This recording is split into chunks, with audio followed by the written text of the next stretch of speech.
ওয়ালা ইয়াসআলু হামিমুন হামিমা ইউবাসসারুনাহুম ইয়াওয়াদ্দুল মুজরিমু লাউ ইয়াফতাদি মিন আযাবি ইয়াউমিযিম বিবানি। সূরা মাআরিজের ভেতরে 11 নম্বর আয়াতে আল্লাহ জানিয়েছেন কিয়ামতের ওই ময়দানে কোন বন্ধু, এই যে হামিম শব্দের শাব্দিক অন্তরঙ্গ বন্ধু, এটা আপনার স্ত্রী হতে পারে, আপনার বান্ধবী হতে পারে, এমনকি সবচাইতে বেশি সময় যার সাথে কাটান আপনার ওই বন্ধু হতে পারে। এই বন্ধু কিয়ামতের দিন আপনার কথা জিজ্ঞাসাও করবে না, আর যদি জিজ্ঞাসাও করে আল্লাহ পাকের কাছে মুক্তিপণ হিসাবে আপনাকেও বলবে আল্লাহ এই বন্ধুকেও দিয়ে দিলাম। বলেন নাউজুবিল্লাহ। এই যে কঠিন সালসালা অবস্থা আল্লাহ পয়দা করবেন ওই ময়দানে শেষে, বন্ধু, মা বাবা, স্ত্রী, সন্তান সব কিছু বলবে আমি মুক্তিপণ দিলাম। কি দিলাম? এই যে লাউ ইয়াফতাদি, ফিদিয়া দিলাম, মুক্তিপণ দিয়ে দিলাম। ওয়া সাহিবাতিহি ওয়া আখি, শুধু সন্তান না, আমার স্ত্রী, আমার ভাই ভগ্গর যা আছে সবই দিয়ে দিলাম। ও ফাসিলাতি হিল্লাতি তুবি, আমার জ্ঞাতি গোষ্ঠী যারা আমাকে আশ্রয় দিত, আমার দলের লোক, আমার গ্রামের লোক, আমার বংশের লোক যারা আমাকে আশ্রয় দিত, বিপদে পড়লে আল্লাহ এদেরকেও মুক্তিপণ হিসাবে দিয়ে দিলাম।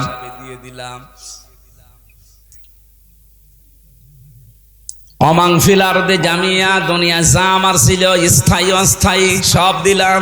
সুম্মা ইউনজি, এরপরও তুমি আমাকে নাজাত দাও।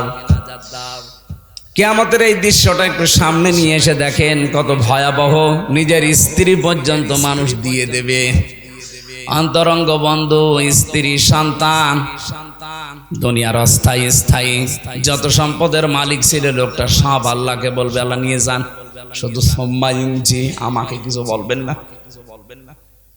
হযরত ঈসা নবীর মতো এত বড় পাওয়ারফুল নবী পর্যন্ত বলবে রব্বুল আলামিন আমার মা মরিয়মের সাথে তোমার যা ভালো লাগে তুমি করো, যে আচরণ তোমার করা লাগে তুমি সব করো, আমার মাকে আমি ছেড়ে দিলাম, কিন্তু আমার কিছু বলবো না। প্রত্যেকটি নবী এই কথা যখন ছড়াচ্ছে, প্রতিটি মানুষ যখন নিজের চিন্তায় আছে আরে ভাই এই দিন আসবে, কিন্তু দুদিন আগে আর দুদিন পরে, নাকি এদিন নেই? অবশ্যই আসবে। ইন্নাকা জামিউন নাসি লা রাইবা ফীহি ইন্নাল্লাহা লা ইউখলিফুল মিআদ।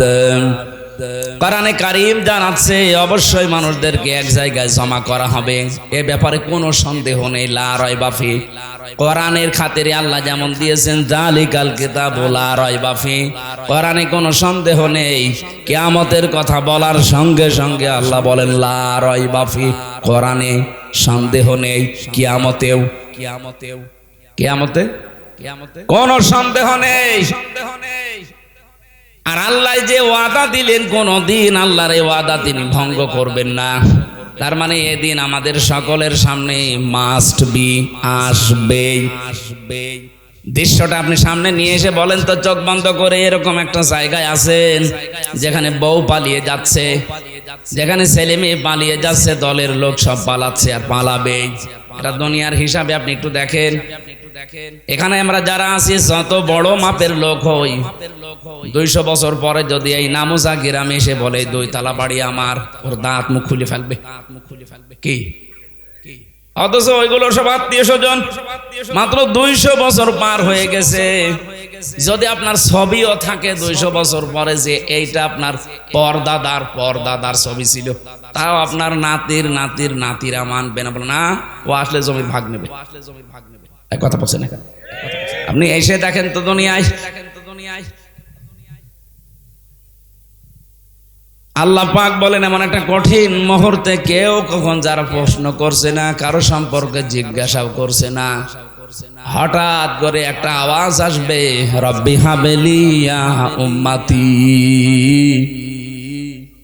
হে আল্লাহ, আমি কিন্তু বলি না যে তুমি আমার মাকে বাঁচাও, বাবাকে বাঁচাও, আমার মেয়ে ফাতেমাকে বাঁচাও, হাসান হোসাইনকে বাঁচাও না, তিনি বলবে আল্লাহ আমার উম্মতকে বাঁচাও।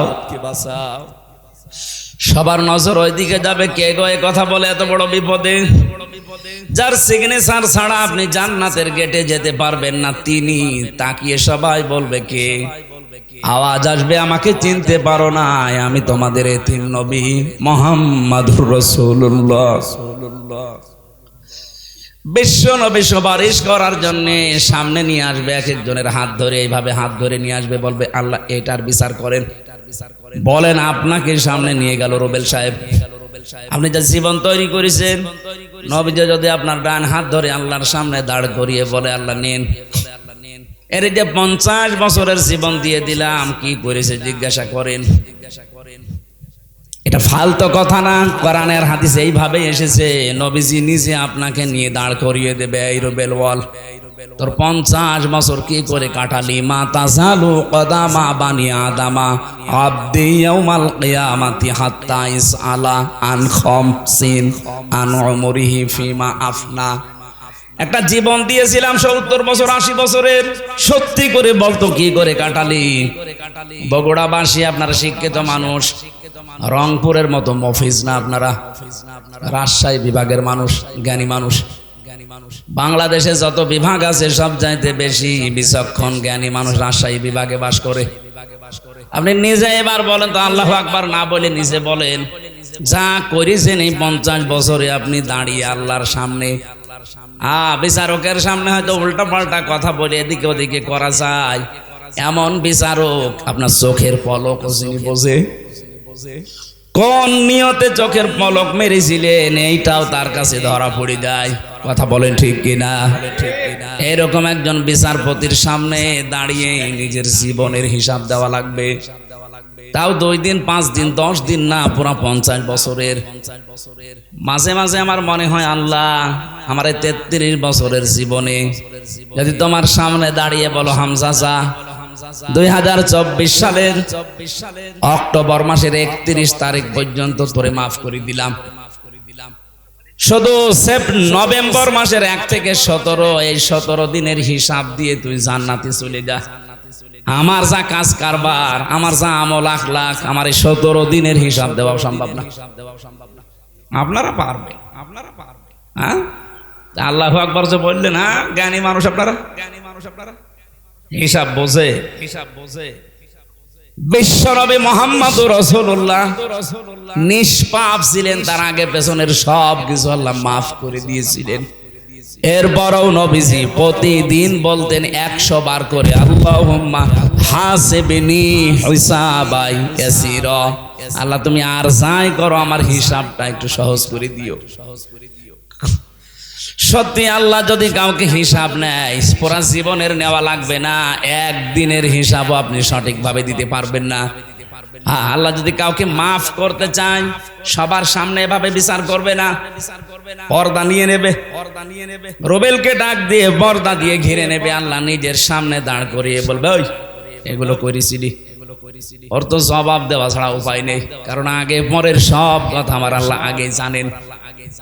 মাথা নিচু করে যখন বলবে হ্যাঁ আমার ভুল হয়ে গেছে, আমি হাদিসে পড়েছি আল্লাহ পাক বলেন ওই সময় যেই বলবে আমার ভুল হয়ে গেছে, আমার বিশাল রহমতের দরিয়ার ভেতরে জোশ পয়দা হবে, ওর চোখের দিকে কাকুতির মিনতির দিকে তাকিয়ে বলবো যা তোরে মাফ করে দিল। আল্লাহ যেন এইটা আমাদের সবার জীবনে করে দেন, বলেন আমিন। খলিফাতুল মুসলিমিন হযরত ওমর, তিনি ইন্তেকালের 12 বছর পর তার সন্তান আব্দুল্লাহর সাথে একবার স্বপ্নে দেখা হয়েছিল। তিনি দেখলেন সুন্দর পোশাক পরে সাদা নদী থেকে আসতেছে, ডাক দিয়ে বললেন বাবা কোথায় ছিলেন এতদিন, কতদিন দেখিনি। হযরত ওমর বলে সন্তান আজ 12টা বছর দুনিয়ার জীবন আমি ছেড়ে দিয়েছি, আল্লাহ পাকের সামনে দাঁড়িয়ে আমার জীবনের হিসাব দিচ্ছিলাম। আমি যে 26 বছর বয়সে মুসলমান হয়েছি, এর পরবর্তী যেই কয়দিন দুনিয়ায় ছিলাম এই কয় বছরের হিসাব। আমার আগেরটা তো আল্লাহ কালেমা পড়ার পরে মাফ করে দিয়েছে, 1 থেকে 26 বছর পর্যন্ত আল্লাহ আমার হিসাব নেয়নি, কারণ কোন মানুষ যখন মুসলমান হয় পেছনের অপরাধ আল্লাহ সব মাফ করে দেয়। সবগুলো মাফ ছিল আমার, শুধু 26 থেকে যেই কয় বছর হয়, এই কয়টা বছরের জন্য 12টা বছর আল্লাহ হিসাব নিচ্ছিলেন। শেষ পর্যন্ত আমার দিকে তাকিয়ে বলছে যা করে মাফ করে দিলাম।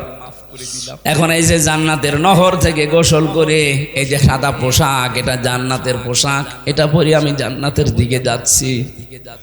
ও বগুড়াবাসী, যারে আল্লাহ জান্নাতের সার্টিফিকেট দুনিয়ায় পাঠিয়েছিলেন হযরত ওমরের, যিনি নবীজির পাশে কিয়ামত পর্যন্ত থাকবেন, তার 2 জন শ্বশুর আসে পাশাপাশি, আবু বকর, ওমর। এই যে আকাশের তারকা দেখতে পান রাতের বেলা, হয়তো 1-2 করে একদিন গণনা করলে শেষ হয়ে যেতে পারে। হযরত ওমর মুসলমান হওয়ার পরে জীবনে যত নেকির কাজ করেছিলেন, কেউ যদি ওমরের নেকি গণনা করে কোনোদিন শেষ হবে না। এত বড় পাওয়ারফুল মানুষ, এ মানুষের যদি 12 বছর লাগে তারপর আল্লাহ মাফ করে দিয়েছে, আমাদের কয় বছর লাগতে পারে? এই জন্য হিসাব এটা কঠিন বিষয়। বিশ্ব নবী মুহাম্মদুর রাসূলুল্লাহ হঠাৎ আওয়াজ দিয়ে যখন উম্মতকে হাতে করে নিয়ে যাবেন, আল্লাহ পাক মাফ করতে চাইলে তো ঢেকে নেবেন, যদি অপমান করতে চান তখন সবার সামনে দাঁড় করিয়ে ওর জীবনের যে অপরাধ ওইটা চেহারার ভেতরে ফুটিয়ে তুলবেন। ইউরাফুল মুজরিমুনা বিসিমাহুম ফায়ুখাযু বিন নাওয়াসি ওয়াল আকদাম। দুনিয়ার বিচারকদের আর আল্লাহর বিচার আকাশ পাতাল পার্থক্য। এরা সাক্ষী ছাড়া বিচারের রায় দিতে পারে না, আর আল্লাহ পাক বলেন যত সাক্ষী দরকার সব তোর চেহারার ভেতরে ফুটিয়ে তুলবো।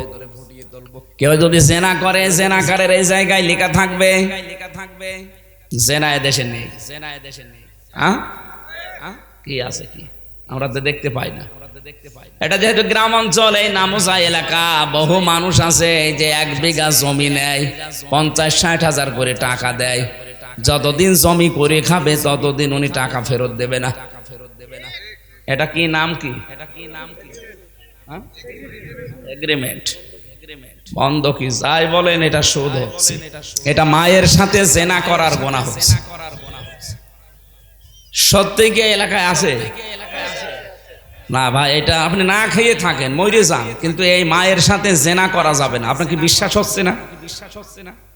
হাদিস আপনি যদি এই গোনা থেকে বেঁচে থাকতে চান, 2টা পদ্ধতি আজকে থেকে মানবেন। 1 নম্বরে যতদিন ওই জমি করে খাবেন ততদিন সরকারের যে টাকা দেওয়া লাগে বছরে বছরে, কয় টাকা? ওই 60-70 টাকা দেওয়া লাগে 1 বিঘা জমিতে। ওই টাকা আপনি দিয়ে দেবেন, যতদিন 5 বছর 10 বছর করে খান ওই টাকা আপনাকে দেওয়া লাগবে। কথা বুঝতেছেন? এটা ক্লাস চলছে, আমি বোঝাচ্ছি, বুঝতেছেন? যতদিন করে খাবেন ওই জমি টাকা দেওয়া লাগবে আপনাকে, আপনি চাষ করেন আপনাকে দেওয়া লাগবে। 2 নম্বরে এটা আর আপনার না, এটা ওই যে জমিওয়ালা তার। যখন টাকা ফেরত নেবে 2 বছর 5 বছর 10 বছর পরে, তখন 8-10 হাজার টাকা কম নেওয়া লাগবে। আমি জানি এটা মানুষ করবে না, কারণ এটা করলে লস। এটা জাতে মাতাল হলো তাহলে ঠিক আছে, এইটা করা যায় এলাকায়, এইটা একটু করে নেন। এই 2টা 5 বছর জমি করে খাবেন, 8-10 হাজার টাকা কম নেবেন। 70 হাজার টাকা নিয়েছিলেন, 60-62 হাজার টাকা নেবেন। পারবেন না? আরে ভাই, আপনার মার সাথে কেউ যদি বলেন এখন জেনা করেন, করবেন, অথচ আপনি কই নিয়ে আসছেন। এত থুতু ফেলা দরকার না, নিকৃষ্ট কাজ। এমনকি অনেকে এলাকায়, আমি জানি না বগুড়া শুরু হয়েছে কিনা, এই টাকা ছেড়ে রাখে 1000 করে, প্রতি মাসে 100 টাকা করে, বেশি নাই।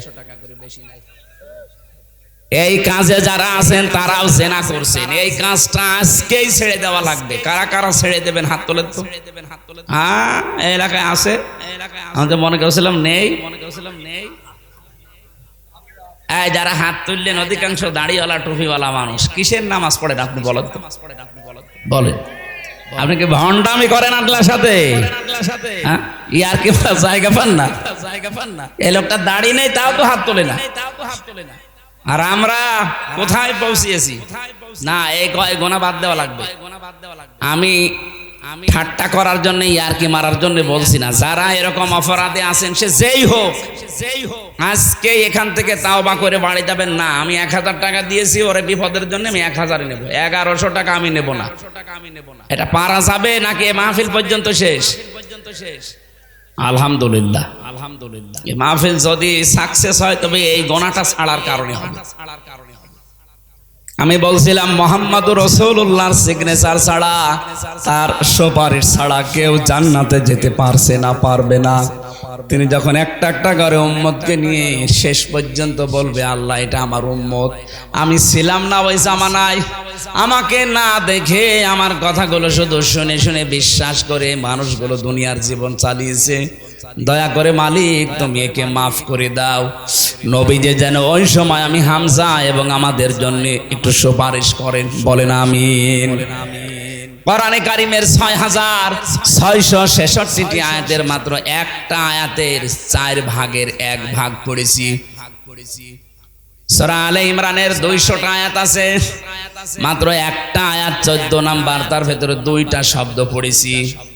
এতটুকু বিষয়ের উপর আমরা তাফসীর আকারে কথা বলবো ইনশাআল্লাহ। আজকে রাতে আছে নাকি এখানে? রাতেও আছে। মাগরিবের পরে হয়তো আলোচক আসবে, আমরা মাগরিবের আজান পর্যন্ত করে এখানে নামাজ পড়ে তারপর বিদায় নেব। জবান খুলে শয়তানের আশপাশে যেন আর জায়গা না হয়, বলেন আউযু বিল্লাহি মিনাশ শাইতান।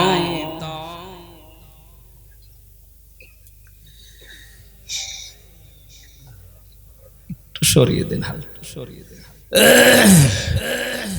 زين للناس حب الشهوات من النساء والبنين। আল্লাহ পাক বলেন, আমি আকর্ষণীয় করিয়ে দিয়েছি, সুশোভিত করে দিয়েছি, লোভনীয় করে দিয়েছি দুনিয়ার ভেতরে 7টা জিনিসকে। এটা মানুষ যারা, তাদের সবার প্রতি তামাম দুনিয়ার জন্য আল্লাহ এই আয়াতটা দিয়েছেন। সবার কাছে আকর্ষণীয় লোভনীয় বস্তু এই 7টা। 1 নম্বরে হুব্বুশ শাহাওয়াতি মিনান নিসা। প্রথম নম্বরে তোমাদের কাছে লোভনীয় আকর্ষণীয় করেছি আমি নেশা, মেয়ে লোককে। কাকে? আরো জোরে বলেন, আরো জোরে বলেন। আয়াতের তাফসীর পড়তে গিয়ে দেখেছি তামাম দুনিয়ার ভেতরে যত কিছু আল্লাহ বানিয়েছেন, বিশ্বনবী জানালেন আমার ইন্তেকালের আগে এই দুনিয়ায় আমার উম্মতের জন্য সবচাইতে ভয়ঙ্কর এবং ফিতনার জিনিস হিসাবে আমি যা রেখে গেলাম তার ভেতরে একটা মহিলা আর একটা জমি জায়গা। আপনি দেখেন আদালতের দিকে অধিকাংশ মামলা হয় জমি জায়গা নাই মহিলা সংক্রান্ত। কথা বলেন না কেন? যেহেতু এটা লোভনীয়, এজন্য এখানে একটা পরীক্ষা। এই পরীক্ষায় যদি উত্তীর্ণ হতে চান 2টা ঔষধ আজকে থেকে অ্যাপ্লাই করবেন। এই ঔষধ আমি বানাবো এখন গাছগাছলা দিয়ে না, এরা ডিস্টার্ব করে দিচ্ছে। এই সমস্যা কেদের? আপনি এখানে না বসলে দাঁড়িয়ে থাকেন, কিন্তু কথা শোনা লাগবে। কি আশ্চর্য, কি আশ্চর্য। এই ছেলে, এই ছেলে, স্বেচ্ছাসেবক কি কিসের দায়িত্ব পালন করো? কিসের দায়িত্ব পালন করো? আপনি মাহফিল দিয়েছেন না শোনার জন্য নাকি? না শোনার জন্য নাকি? আবার কথা বলেন, আবার কথা বলেন। এদিকে তাকিয়ে থাকেন, যে যেখানে জাহান্নামে যাক এদিকে তাকিয়ে থাকবেন, এদিকে তাকিয়ে থাকবেন। এত বড় একটা আয়োজনে ও একটা কথা বোঝে না, শোনে না। কে কি দেখতে এসেছেন? বান্ধবী দেখতে এসেছেন? বান্ধবী দেখতে এসেছেন। আবার কথা বলেন কোন কারণে? আবার কথা বলেন কোন কারণে? আমার মনে হয় এই জেলাটাও রংপুর বিভাগে দিয়ে দেওয়া দরকার। ও ছাতা যেমন মফিজ,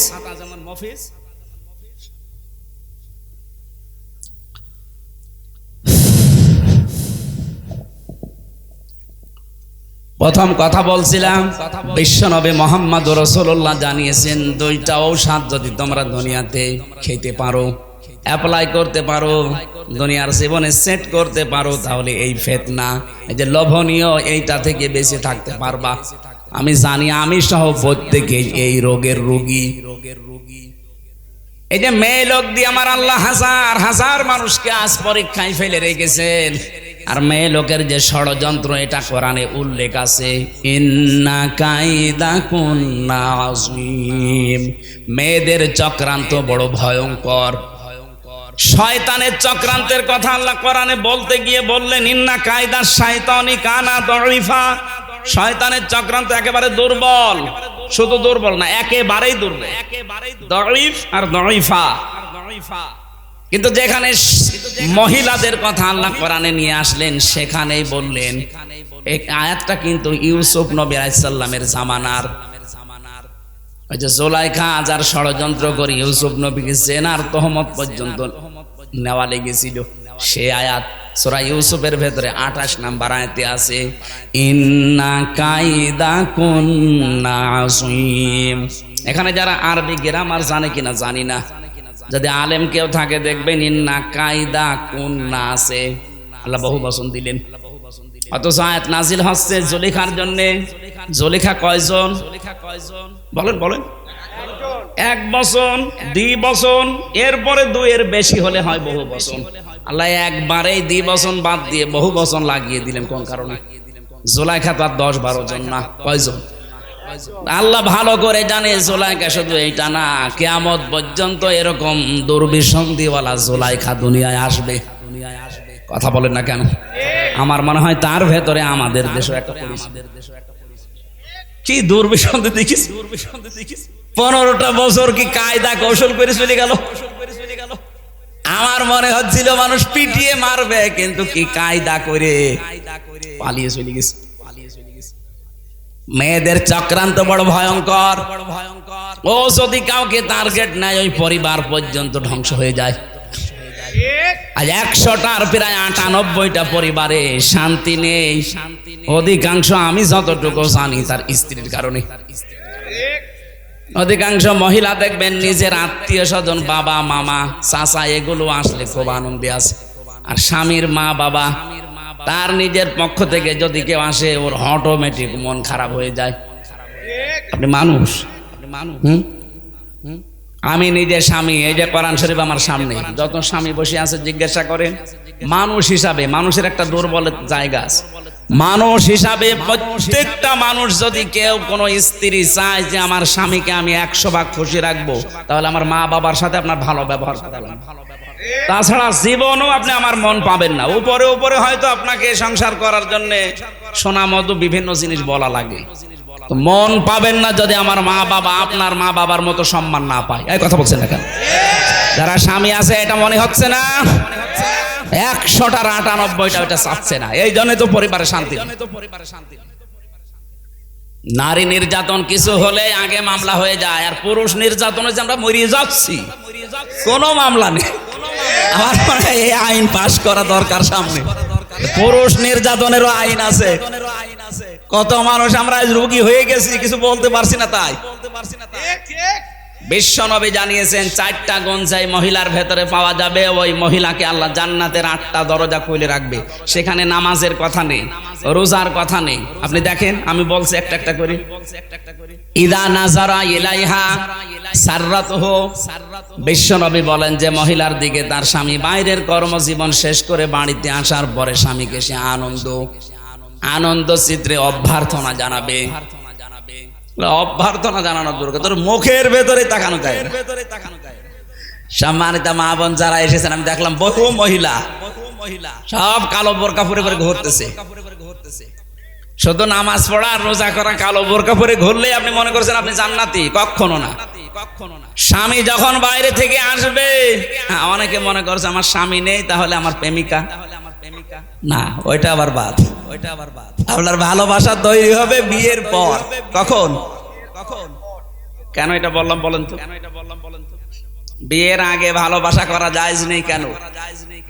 আমার 7টা কারণ আছে তাফসীরের ভেতরে। 1 নম্বরে হযরত আদম আলাইহিস সালাম, তাকে আল্লাহ যখন জান্নাতের বিশাল নিয়ামতের ভেতরে নিমজ্জিত রেখেছেন, তার কিচ্ছু ভাল লাগছিল না। এত নিয়ামত, কিন্তু না, চোখ বন্ধ হয়ে গেছে, ঘুম এসে গেছে। ঘুম থেকে উঠে দেখছে একটা মহিলা পাশে। তিনি তাকালেন এবং ধরতে গেলেন, কারণ এমন সুন্দর করে আল্লাহ তাকে বানিয়েছিলেন। তামাম দুনিয়ায় 4 জন মহিলার চেহারা আল্লাহ নিজের কুদরতি হাতে সবচাইতে সুন্দর করে বানিয়েছে। ইউসুফ নবীকে দেখলে মানুষের ক্ষুধা মিটে যেত, আমাদের মুহাম্মদুর রাসূলুল্লাহকে দেখলে মানুষের শরীরের ব্যথা পর্যন্ত দূর হয়ে যেত, এমন চেহারা আল্লাহ দিয়েছে। পুরুষের ভেতরে 2 জন আর মেয়েদের ভেতরে 1 নম্বরে বিশ্ব সুন্দরী ছিল আমাদের আদি মাতা হযরতে হাওয়া আলাইহিস সালাম। 2 নম্বরে যে মহিলার নাম বললাম জুলাইখা, এইটা ছিল খুব সুন্দর ছিল। 3 নম্বরে হযরত ইব্রাহিম নবীর বড় স্ত্রী সারা রাদিয়াল্লাহু তাআলা আনহা। 4 নম্বরে মুহাম্মদুর রাসূলুল্লাহ ছোট মেয়ে হযরতে ফাতেমাতুজ জাহরা রাদিয়াল্লাহু তাআলা আনহা। তাহলে 1 নম্বরে যিনি আছেন কেমন সুন্দর করে বানিয়েছে বলেন। হযরত আদম ঘুম থেকে উঠে তাকালেন এবং ধরতে গেলেন। আল্লাহ বলেন তাকানো যাবে না, ধরাও যাবে না। হযরতে আদম ওই সময় বলেছিলেন মাবুদ তাকানো যাবে, ধরাও যাবে, সেই বুদ্ধি দেন। বুদ্ধি আছে, বিয়ে করা লাগবে, আমি রাজি আছি। তার মানে এই আয়াতের যে তাফসিরে পড়েছি, আপনি বিয়ের আগে মহিলার দিকে ওইভাবে তাকাতেও পারবেন না, ধরতেও পারবেন না। তো এখন অনেকে আল্লাহর রাস্তায় কাজ চালাচ্ছে না। কেউ কেউ কসম দেওয়ার আর জায়গা পায় না, প্রেমিকার মাথায় হাত দিয়ে বলছে তোর মাথায় হাত দিয়ে কসম করলাম, তোর মাথায় হাত দিয়ে গোনার কাজ না, জয় কয়টা চুলের উপরে হাত লাগবে ওই কয়টা গোনা হবে। এই কথা বলছে না কেন? প্রেম করা যায় যাচ্ছে বিয়ের আগে না পরে?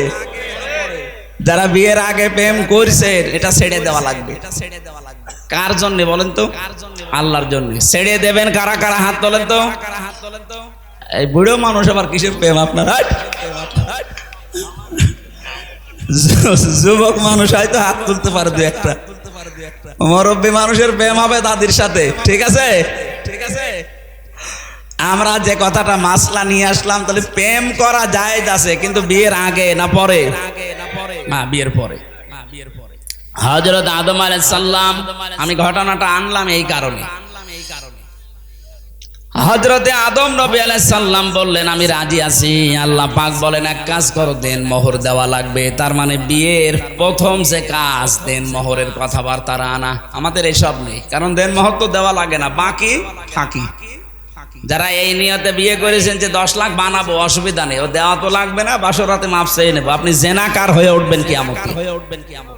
যারা বাকি আছে দুনিয়ায় জীবিত থাকতে শোধ করে যান।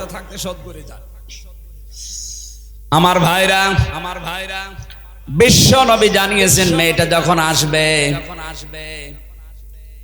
যখনই আসবে বাড়িতে আপনার স্বামী, সঙ্গে সঙ্গে আপনি স্বামীকে খুশি করার জন্য যেভাবে হোক ব্যবহার আচার দিয়ে কথাবার্তা দিয়ে আদরখানায় সাজসজ করে রাখবেন। কারণ স্বামীকে আকৃষ্ট করার জন্য কেউ যদি সাজে, সে যেন নফল নামাজের সওয়াব পায়। এটা তো 1 নাম্বার গেল। 2 নম্বরে ওয়াইদা গাবা আনহা হাফিজাতুহুম, স্বামী যখন বাইরে থাকবে তখন নিজের ইজ্জত আবরু, সতীত্ব, স্বামীর সন্তান, স্বামীর সম্পদ, এগুলো হেফাজত করে রাখা লাগবে। 3 নম্বরে ওয়া তুইনু আলা দীনি যাওজাতিহা, স্বামীকে দ্বীনের পথে চলার জন্য, মানবতার সেবা করার জন্য সময় দেবেন, ছাড় দেবেন, উৎসাহ দেবেন। এই যে রুবেল সাহেবের স্ত্রী, উনি একটা মানবতার সেবাকারী মানুষ, মানব সেবায় নিয়োজিত থাকে, দ্বীন ইসলামের কাজ করবে সারা দেশে সারা এলাকায়। ওনার স্ত্রী হওয়া লাগবে এরকম নিজে তো করবে। জান আপনাকে সময় ছেড়ে দিলাম, আপনাকে আমি ছাড় দিলাম, যদি ওই সময়টা আমার কাছে আপনার দেওয়ার দরকার, মানবতার জন্য, ইসলামের জন্য আমি ছেড়ে দিলাম।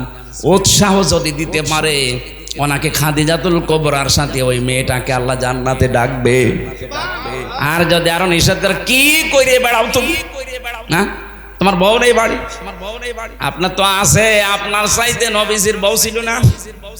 হযরতে খাদিজাতুল কুবরা সারাটা জীবন তিনি দেখতেন স্বামী যতদিন বাড়িতে না আসে মানবতার কাজ, ইসলামের কাজ প্রচার করা, দিন কায়েম করা, এই কাজের জন্য বাইরে থাকা লাগে। যখনই বাড়িতে আসতেন দেখতেন হযরতে খাদিজা জানালার সাথে দরজার সাথে পিঠ লাগিয়ে দাঁড়িয়ে ঘুমিয়ে আছে। আমাদের মেয়েরা বউরাও ঘুমিয়ে থাকে, তবে সিরিয়াল দেখার জন্য। এই কথা বলেন না কেন? আপনি যদি সত্যি স্বামী মানব দরদি, মানবতার কাজে বাইরে আছে, ইসলামের কাজে, দ্বীনের কাজে হয়তো সাহায্যের জন্য বাইরে গেছে, যত রাত আসে না তত রাত পর্যন্ত যদি আশায় থাকেন, আপনি খাদিজার মতো সওয়াব পাবেন। 4 নাম্বারটাই কঠিন। 4 নাম্বারটা কি? বিশ্বনবী জানিয়েছেন স্বামী যেটা পছন্দ করে ওটা যদি জায়েজ হয়, জীবন থাকতে তোমাকে ওটা মেনে নেওয়া লাগবে। কি কথা বুঝতেছেন? আমি তো নিজে বললাম, আমি নিজে স্বামী। যত স্বামী এখানে আছে প্রত্যেকটি স্বামীর পক্ষ থেকে আমি বলছি, মা বোনেরা, আমরা স্বামীরা পছন্দ করি সত্যি আল্লাহর কসম যে বিয়ের পরে যেন আমার মা বাবা আমার সাথে থাকে। আমি খেয়ে থাকি না খেয়ে থাকি, থাকবে তারা। কথা বলছে না কেন? কিন্তু আপনি চান না। আপনার কারণে আজ মা বাবাকে হয়তো আলাদা করে দেওয়া লাগে, নাই বাইরে পাঠিয়ে দেওয়া লাগে, নাই বৃদ্ধাশ্রমে দেওয়া লাগে। কয়েকদিন আগে কিশোরগঞ্জ থানায় গিয়েছিলাম, নীলফামারী একটা বৃদ্ধাশ্রমে আমার নিয়ে গেল। দেখি এই লাইনে প্রায় 20-40 জন মা আর বাবা বসে আছে, অথচ তাদের ছেলে মেয়ে আছে। তাদের স্ত্রীর কারণে ছেলে তার মাকে আর বাবাকে রেখে গেছে বৃদ্ধাশ্রমে। ওদের চোখের দিকে তাকিয়ে আমি টের পেয়েছি ওরা ছেলের জন্য বদদুয়া করছে। কি করব? 25 বছর 30 বছর পর্যন্ত আমার পেছনে শ্রম দিল এই মা বাবা। আজ 2 দিন তুমি আসতে পারো না, তুমি কার ফোস মতো শোনো, কার কথা মতো? ওই মেয়েটারও দোষ একা না, ওই মেয়েটাকে শুধু কান পড়া দেয় ওই মেয়েটার মা আর ওর বড় বোন। ওখান থেকে শুধু পানি পড়া লাগায়। ওই আর কতদিন একসাথে থাকবে? আলাদা হয়ে যা। ও বড়ি বড়ি চলে। সম্মানিত মা বোনেরা, না অন্যের কথা শুনে নিজের কপালে আপনি আগুন লাগাবেন না। আমি হাদিস তো বানালাম না, এই হাদিস আমি বানালাম। এজন্য নেককার মহিলা যদি হতে জানে 4টা গুণ মাস্ট বি অর্জন করাই লাগবে আপনাকে, নয়তো খাদিজার সাথে আপনাকে জান্নাত ডাকবে না। যদি 4টা গুণ অর্জন করতে পারেন। আরে নামাজের ওয়াজ আমি কেন করব? নামাজ, মুসলমান নামাজ পড়ে না, ও কি মুসলমান থাকে? মাস্ট বি আপনাকে ওই যে 3 দিন 7 দিন 10 দিন বাদ দিয়ে বাকি মাস আপনাকে নামাজ পড়াই লাগবে। আপনি মুসলমান দাবি করছেন, নামাজ পড়েন না, তাকে আপনাকে ওয়াজ করা লাগবে কোন কারণে? মুসলমানের কাছে যদি নামাজের ওয়াজ করা লাগে, রোজার ওয়াজ করা লাগে, তা আমি এই ওয়াজ আর বাইরে কোন জায়গায় করব? এই জন্য আমি নামাজের কথা মুসলমানকে বলি না। কোন কারণে আমি বলবো? আপনি যা আমিও তাই। আমি নামাজ পড়বো, আমার কষ্ট হচ্ছে, আপনি মুসলমান নামাজ পড়েন না। কিসের মুসলমান আপনি? কেউ যদি ফরজ নামাজ ছেড়ে দেয়, আল্লাহ বলেন ওর দায়িত্ব আমি ছেড়ে দিই, যা। শেখ হাসিনা যদি এই দেশে কাউকে বলতো, যাই বেটা তোর কিসের ভয়, তুই তো আমার চোখের সামনে আছিস, অথচ আছে উনি ঢাকায়। বগুড়া জেলার আওয়ামী লীগের যিনি সভাপতি ছিলেন মরহুম মমতাজ উদ্দিন, লোকটা মারা গেছে না? এই লোকটাকে যদি বলতো, মমতাজ চাচা আপনার কোনো ভয় নেই, আপনি তো আমার চোখের সামনে। বগুড়ায় হয়তো বিএনপি জামাতের লোক বেশি থাক, আওয়ামী লীগ নেই, তাতে কি? আমরা ক্ষমতায় আছি, আপনি আমার চোখের সামনে। ওকে চোখের সামনে ছিল? বলেন এই 220 কিলো দূরে এসে বসে আছে, অথচ বলছে আমি চোখের সামনে। এই ঠেলাইয়ের যে ভাব, এত দূর থেকে একটা প্রধানমন্ত্রী যদি বলতো আমার চোখের সামনে চাচা আপনার ভয় নেই, তাই যদি সব ভয় উড়ে যায়। আল্লাহ বলেন যে লোকটা নামাজ পড়ে সে আমার আন্ডারে থাকে, যে নামাজ পড়ে না আমি বলি তুই আমার বাইরে চলে যা। বলেন আপনি কার আন্ডারে আছেন? আপনি আল্লাহর আন্ডারে না থাকতে পারলে আপনাকে নিরাপত্তা কেউ দিতে পারবে না। এই জন্য ফরজ নামাজের জন্য ওয়াজ করা, এটা আমার কাছে কেমন মনে হয়। আপনি ফরজ নামাজ মাস্ট বি যেখানে থাকেন, অন্তত সুন্নত নফল যদি নাও পড়তে পারেন, ফরজ 2 রাকাত পড়ে নেবেন। অত বুঝতেছেন? রমজানে 1 বছর পরে মাত্র রোজা আসে, 1 বছর পরে। যদি শরীর সুস্থ থাকে মাস্ট বি রাখা লাগবে, অসুস্থ থাকলে আপনি পরবর্তী 11 মাসে করে দেবেন, অসুবিধা নেই। আল্লাহ আমাদেরকে জানো এই ফরজ বিধানগুলো একটু অ্যাক্টিভ হওয়ার তৌফিক দেন, বলেন আমিন। যে কথাটা তুলেছিলাম, আল্লাহ রাব্বুল আলামিন যেহেতু আমাদেরকে ঔষধ দিচ্ছেন এইবার এই ফিতনা থেকে, মেয়েদের ফিতনা থেকে বাঁচার জন্য 2টা ঔষধ দিয়েছেন সূরা নূরের ভেতরে 30 নম্বর আয়াত। এটা 12 নম্বর পৃষ্ঠা আর 7 নম্বর লাইনে আছে। قل للمؤمنين يغضوا من أبصارهم ويحفظوا فروجهم ذلك أزكى لهم إن الله خبير بما يصنعون। বলেন আল্লাহু আকবার। আল্লাহ রাব্বুল আলামিন বলেন, নবী আপনি দুনিয়ার মানুষকে বলেন যারা মুমিন, যারা বলে যে আল্লাহ একজন আছে, হে রাসূল আপনাকে আমরা মানি, এই যে বিশ্বাস যাদের আছে এই মানুষগুলোকে বলেন। আমরা মানি না আল্লাহকে? আল্লাহ একজন আছে, বিশ্বাস আমাদের আছে না? নবীজি আমাদের আদর্শ মানুষ এই দুনিয়ায়, এটা আমরা মানি না? কিয়ামতে আমাকে আল্লাহর সামনে বিচারের কাঠগড়ায় দাঁড়াতে হবে, বিশ্বাস আছে না? এই তিনটি গুণে গুণান্বিত যারা, তাদেরকে বলবেন তাদের চক্ষু যেন পর নারী থেকে তারা নিম্নগামী করে রাখে, আর তাদের লজ্জা স্থান যেন তারা হেফাজত করে।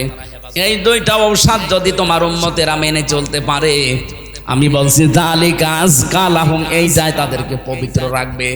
সুতরাং মেয়েদের এই চক্রান্ত এখন যা শুরু হয়েছে, এই যে ফারুকের আজকে ওর উপদেশটা চলে গেছে, আজকে ওর উপদেশটা চলে ওই জায়গায় মাহতাব স্যারকে দিয়েছে। ওর চলে যাওয়ার পেছনে যে কারণগুলো দিয়েছে 5টা না 6টা কারণ দেখলাম। 1 নম্বরে কারণ ওর বউ কেন মজিবের স্ত্রীর চরিত্রে কেন অভিনয় করতে গেল, এটা প্রথম কারণ দেখিয়েছে ওনাকে তাড়িয়ে দেওয়ার জন্য। দ্বিতীয় নম্বরে সমকামিতা, ও প্রমোট করতো যে পুরুষে পুরুষে বিয়ে হোক। 3 নম্বরে ও একটা সিনেমা বানিয়েছিল, থার্ড পারসন সিঙ্গুলার নাম্বার। আপনারা তো এসব জগতে নেই, আপনারা আল্লাহর ওলি মানুষ সব নাকি? আমি উপন্যাস পড়েছিলাম ভার্সিটি থাকতে, third person singular number, bachelor, এগুলো দিয়ে পরবর্তীতে ফারুকি সিনেমা বানিয়েছে। এখানে এই পরকীয়া প্রেম উৎসাহ দেয়, কি করে পরকীয়া প্রেম করা যায়। আপনি কি নাউজুবিল্লাহ বলবেন না সুবহানাল্লাহ? আমি প্রায় 8-10টা কমেন্ট পড়লাম, সবাই তাকে জানাচ্ছে ভাই আপনার স্ত্রীকে আপনি একটু কন্ট্রোল করেন, তাকে একটু পর্দা পশিদায় রাখেন, দিনের পথে চলার জন্য একটু উৎসাহ দেন, আর নিজেও ইসলাম মেনে চলার চেষ্টা করেন। কারণ আপনার দুইজনই মুসলমান, আপনিও মুসলমান, আপনার নাম দেখেছেন মোস্তফা নবীর নাম, সরোয়ার নবীর নাম, ফারুকি এটা নবীর সাহাবীর নাম। এত সুন্দর সুন্দর নাম সব এক জায়গায় করে নাম নিলে, আর এনার নাম নায়কের নাম। কথা বলে না, কথা বলে না, নায়ক হয়ে যদি তাফসীর মাহফিলে আসতে পারে, আর আপনি 3টা নবীর নাম 3টা এক জায়গায় করে নাম নিয়েছেন, মোস্তফা, সরোয়ার, ফারুকি, আর আপনার বর নামও তো কত সুন্দর নাম। এই সমস্ত মানুষগুলোকে আপনি এক কাজ করেন, আপনার স্ত্রী স্বামী এখন ইসলামের দিকে ঝোঁকেন, কারণ আপনার কপালে আগুন লেগেছেই তো এই কারণে। আপনি ইসলামের বাইরে চলে যাচ্ছিলেন, এখন এদিকে আসেন, উৎসাহ দেন, একটু দিন মেনে চলেন, পরবর্তীতে যদি জাতি চায় আপনাকে আবার এই জায়গায় নিয়ে আসবে। কথাটা তো ভালো, এই কথা বলছেন না কেন? যারা এই দেশের জন্য ছাত্র জনতার সাথে যারা সব সময় ছিল, মাহতাব স্যার ছিল, উনি জেল পর্যন্ত খেটেছে। কথা বলেন না কেন? সমকামিতার বিরুদ্ধে সেই লোকটার যে বলিষ্ঠ ভূমিকা, আল্লাহ রাব্বুল আলামিন তাকে যেন যোগ্য জায়গায় বসিয়ে দেন। তা আমরা যেটা বলতে চাচ্ছিলাম এই আয়াত দিয়ে, বাস্তবতা মেয়েদেরকে বলছি, এরা যেহেতু পরীক্ষার বস্তু আজ আমাদের কাছে, হ্যাঁ কষ্ট হবে আমাদের তাদের থেকে চোখ ফিরিয়ে রাখতে, কারণ যেহেতু লোভনীয়, আকর্ষণীয়। কে বলছেন? আল্লাহ বলছেন যুজ্জিনা লিন্নাস, মানুষের জন্য আমি আকর্ষণীয় করিয়ে দিয়েছি, মরা মানুষ না, লিন্নাস জীবিত মানুষ, এদের কাছে এই 7টা জিনিস খুব আকর্ষণীয়, দেখলে মন চাইবে, সে যে বয়সের লোকই হোক। যেহেতু এই আকর্ষণ আল্লাহ তৈরি করে দিয়েছে, আবার ছেদও করে দিয়েছে আল্লাহ, যে সাবধান এখানে কিন্তু পরীক্ষা। এজন্য আমাদের সামনে পরীক্ষাটা থাকবে, এই পরীক্ষার ঔষধ এই 2টা, চক্ষু নিম্নগামী করা লাগবে, মন চাইলেও নিম্নগামী করা লাগবে, 2 নম্বরে লজ্জা স্থানটা হেফাজত করা লাগবে। আজ এইটা ঠিক নেই, যেখানে সেখানে ব্যবহার হচ্ছে। কথা বলেন না কেন? আমি নিচে নামতে পারলাম না, তাই কত জায়গায় আপনি ব্যবহার করছেন। এই 2টা ঔষধ যদি ঠিক মতো সর্বোচ্চ 15 দিন আপনি একেবারে কন্ট্রোল হয়ে থাকেন, একটা অজানা সুখ, এটার বাংলা নাম অনির্বচন সুখ, আপনাকে আল্লাহ দান করুন। এটা বাচ্চারা যখন ছোট ছোট, ওই যে পাখির বাচ্চা, মুরগির বাচ্চা যখন মায়ের পাখার নিচে আসে, মা পাখাটা এভাবে শার্ট করার পরে ডাউন করে দেয়, দেখেছেন না? এভাবে একেবারে সোজা করে দেয়, প্রথমে সোজা করার পরে ডাউন করে, ওর নিচে বাচ্চারা যায়, একটা আওয়াজ দেয় কিচির মিচির, এটাকে বাংলায় বলে অনির্বচন সুখ। আপনি আজকে থেকে এই মহিলা দেখলে যেগুলো দেখা জায়েজ নেই, শুধুমাত্র সামনাসামনি না, মোবাইলে, কম্পিউটারে, টিভির পর্দায়, যাদের যেটা দেখলে নিজে নিজে আনন্দ লাগে আর অন্য কেউ দেখলে লজ্জা পান, এইটা এখনই ডিলিট করে দিন। দেন এখনই ডিলিট করে দিন। এরকম ভিডিও যদি থাকে যে নিজে দেখলে খুব ভালো লাগছে, অন্য কেউ দেখলে আপনি লজ্জা পান, এটা কবিরা গুনাহ। এই মুহূর্তেই ডিলিট করে এই আমল শুরু করা লাগবে। পারবেন না? কারা কারা ডিলিট করবেন হাত তোলেন তো। তোলেন হাত। কয়েকজন শুধু উল্টাপাল্টা জিনিস দেখে, আর বাকিগুলো আলহামদুলিল্লাহ ভালো আছে। ঠিক আছে, আপনারা ডিলিট করে দেবেন। যারা হাত তুলেছিলেন অন্তত ডিলিট করে বাড়ি যাবেন। 2 নম্বরে লজ্জা স্থানটা হেফাজত করে রাখবেন, নিজের জায়েজ স্ত্রী ছাড়া আর স্ত্রী নিজের জায়েজ স্বামী ছাড়া অন্য কোনো জায়গায় যেন ব্যবহার না হয়। আজ হাজারো স্ত্রী স্বামী শুধু বাড়ি থেকে বাইরে চলে যায়, ওরা আমন হচ্ছে আল্লাহ রাস্তায় দিন পায়। কথা বলছেন এখানে। আল্লাহ মেয়েদের থেকে এই পরীক্ষায় আমাদের উত্তীর্ণ হওয়ার তৌফিক দিন। 2 নাম্বার বানিন সন্তান, এটার প্রতি আকর্ষণ। সন্তানকে আল্লাহ পরীক্ষার বস্তু বানিয়েছেন, কিন্তু এই পরীক্ষায় আমরা যেন ফেল না হয়ে যাই। আমি রিমান্ডে একটা হিন্দু অফিসারের একটা শিক্ষা পেয়েছিলাম। আমার মনে হয় আর 2 মিনিট আছে আজানের, এখন আর বলা ঠিক হচ্ছে না। আগামীতে রাতের বেলা আমারে নিয়ে আসবেন, দিনের বেলায় মাহফিল আমার মানে সাঁটে না, আমারও ভালো লাগে না, জোর করে আপনারা নিয়ে আসেন। আর 3 বছর ভাই তো জানে জেলখানায় যে খাবার দেয়, বেঁচে থাকায় দুষ্কার। আর আমরা ছিলাম তো আরো কঠিন জায়গায়। আমারে আর অপু ভাই রে, তারেক জিয়া সাহেবের পিএস রে এত কষ্ট দিয়েছে শয়তানরা। এক জায়গায় রেখে দিয়েছিল 24 ঘন্টা, ওইতে সিসি ক্যামেরা, কেউ যেন কথাও না বলে, ওই উপর থেকে দেখতো। ওনার সাথে লাইন আছে তারেক জিয়ার, আর আমার সাথে আলেমদের। মনে করতো এ খারাপ কাজ করবে, বাইরে এর যোগাযোগ করবে। সবচাইতে বেশি আটক করে রেখেছিল গিয়াসউদ্দিন মামুন ভাইকে, এর উপর আরো অত্যাচার করেছে।